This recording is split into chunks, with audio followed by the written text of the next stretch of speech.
As I'm sure you're all aware, in a previous video that I once did, I mentioned in which movie company it would be best to create a film about autism. For this video, I'm going to be discussing something else, the pros and cons of being on the spectrum. But before I continue, be sure to leave a like below and subscribe to the channel. And let's get on with the video. So, the main thing that drives me nuts when people talk about autism from a non-spectrum person is that they think that when you're on the spectrum like I am, you're some kind of superhuman, like a member of the X-Men. But most people don't realize that when you're on the spectrum, you have some serious cons as a result. So, yeah, it's both a gift, in the famous words of Mr. Monk, it's a gift and a curse. And so the cons for being autistic are this. One, you have trouble with controlling your emotions. So like, sometimes there are moments when I can be very calm and, a little happy. But then if something happens, like I get surprised by a loud sound, or maybe if someone just, touches me by mistake, I could switch from happy to grumpy like that. And some examples of these unstable emotions. At the job that I work at, we work I have to price stuff. Sometimes the pricing thing will jam a bit, and when it jams once, I get a little bit, I might just do that. But when it jams like 6 times,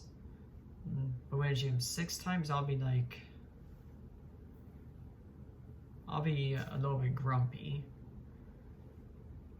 So I'm getting better at controlling my emotions, particularly my anger, but there are still some moments when it might get out a bit.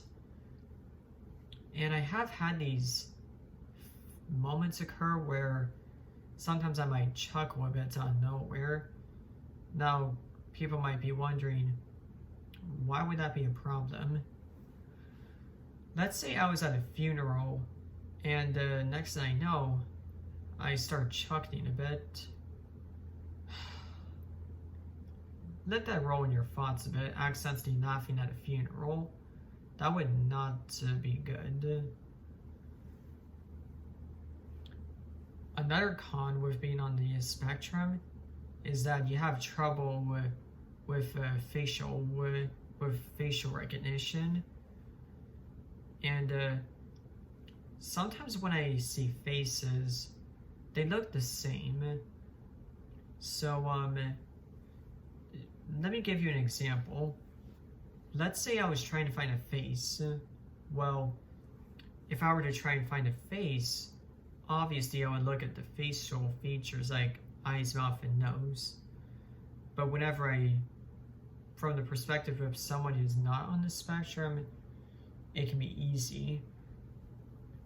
But from someone on the spectrum, it can be difficult. So like when I'm trying to recognize a face, when I try to focus directly on different features, sometimes it morphs a bit, meaning that I might be looking at someone with a face, but it looks like someone else. I try to focus, but then it looks like another person. So if I was trying to recognize, say, famous actors, if they are actors who look very similar to each other, like Nathan Fillion and Jeremy Renner, considering how they both look so similar,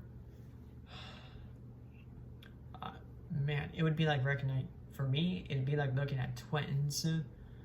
But if it was someone, like say Adam Young from Owl City, or versus RM from BTS, it would be easier for me to recognize them.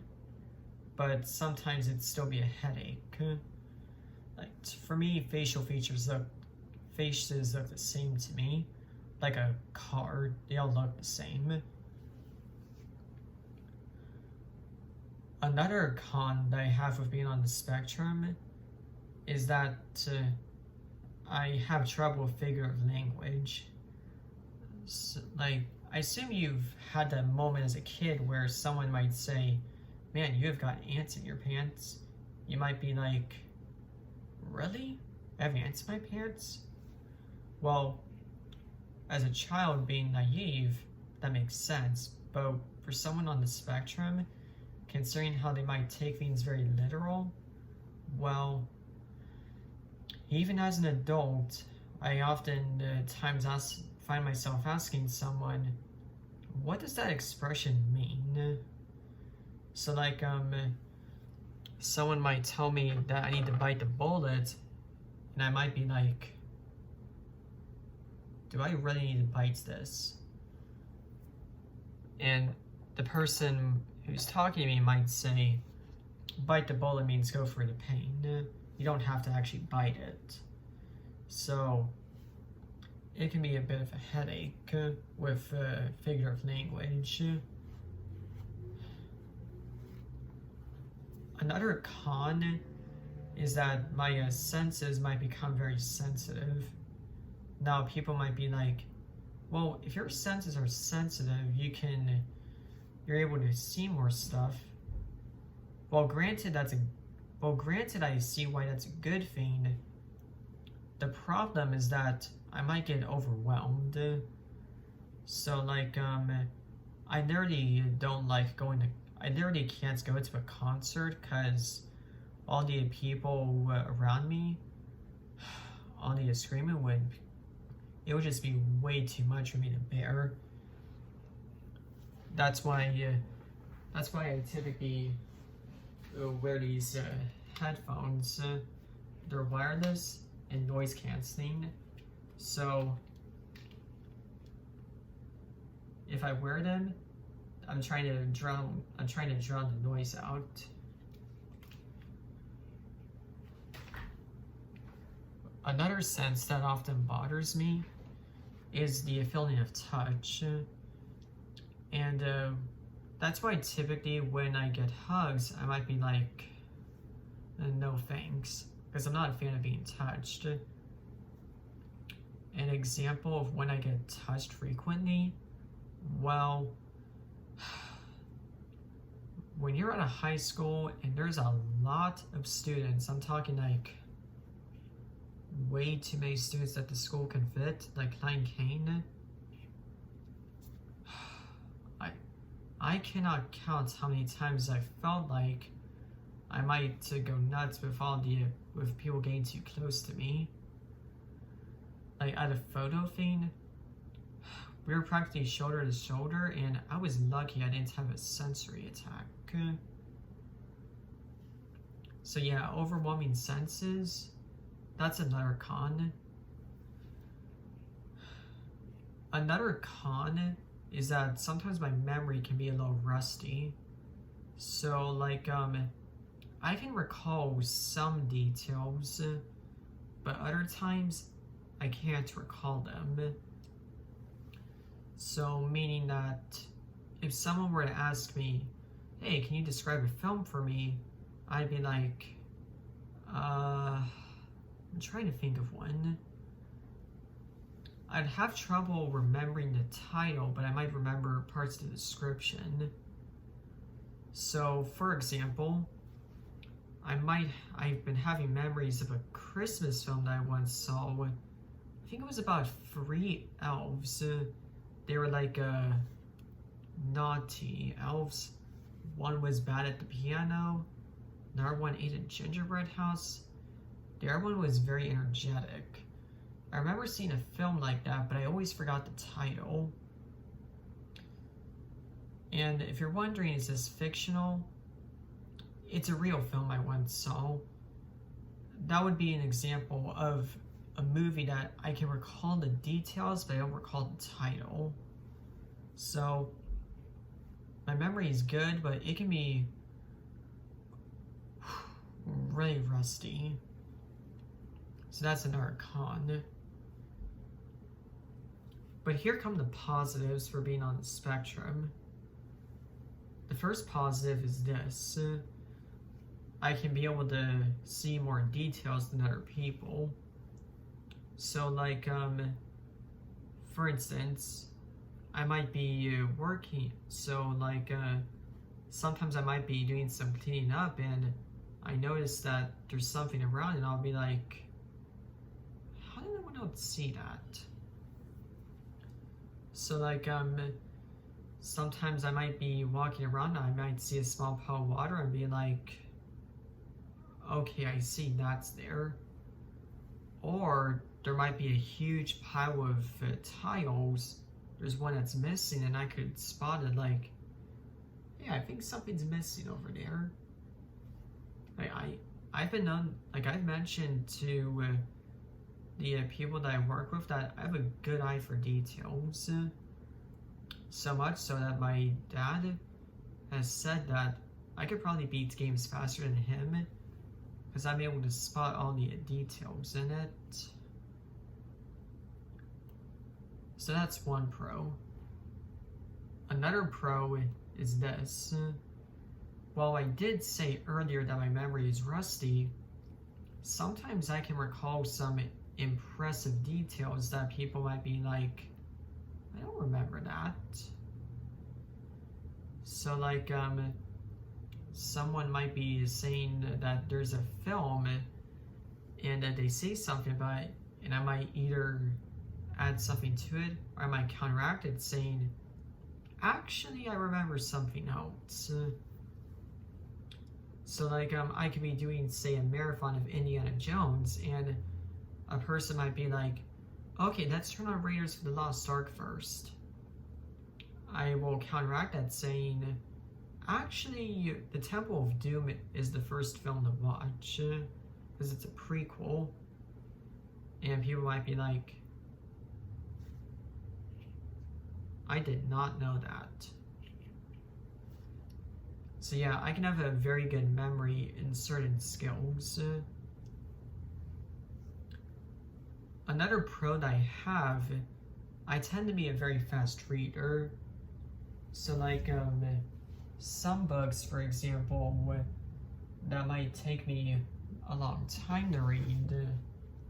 So like, for example, some books that are chapter books, like this one right here, for a regular person, it might take them at least maybe a day or two to finish reading.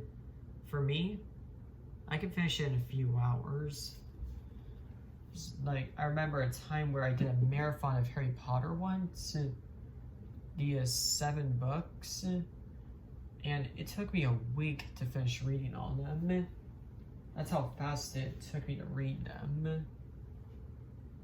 So yeah, one pro, I'm a fast reader.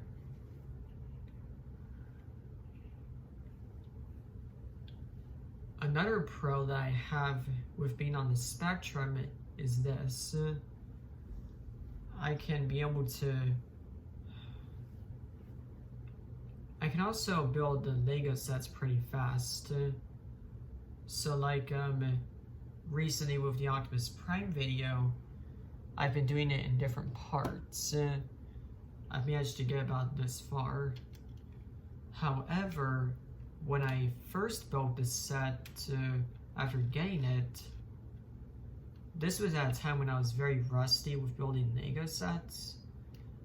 And, well, in my prime, I can be able to build it in like maybe, probably 4 hours. For me, because I was rusty, for a regular person, it would take like, say, a day or 2 days to build it. For me, it took me about a few hours. So, I'm a very fast Lego builder.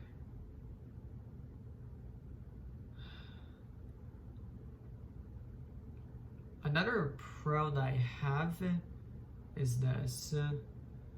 Sometimes I try to think different. I also can think a lot differently than other people. So like, so for example, let's say you were looking up a movie, and most of the time YouTubers will be like, just let's look at one critic review, like say, The Critical Drinker. For me, what I would do is this. I would try to look up multiple reviews for a film, and then I would try to make a guess for what people say about the film. So meaning that I could be looking at 10 reviews, and if I see that half the reviews are positive and half are negative, I would say to someone, okay, the reviews for what I see are very mixed. They say it's good, they say it's bad. So I try to think outside the box. Like with the Lego sets, for example, when I'm building multiple parts, like say the legs right here, several people would be like, just build one leg, then build the other. What I would do to make them go faster is this. I would build them both at the same time. And because of that, this will make the set go a lot more faster than just building it one at a time. So I'm very good at thinking outside the box. And another pro with being on the spectrum, well, I'm also very good at, certain math stuff. Well, okay, scratch that. I'm also pretty good with music. Well, I haven't tried singing, but I am very good at trying to find music sometimes. Meaning that if someone told me, hey, can you look up the song for this? Well, yeah, I'm also very good at finding stuff. That's what I'm basically saying. Meaning that if anyone in my family wants to find something, always look to me. I'm always great at finding stuff online, because I know how to search very well. Yeah, those are the pros and cons to being autistic. And if you were to ask me about if I want to still keep the gift or get rid of it if somehow humanity has found a cure,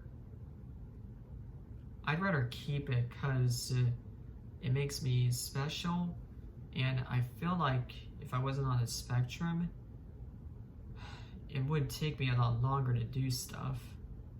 A lot longer. So, yeah, that was pros and cons to being autistic. Hope you enjoyed the video. Let me know your thoughts down in the comment section about if you would you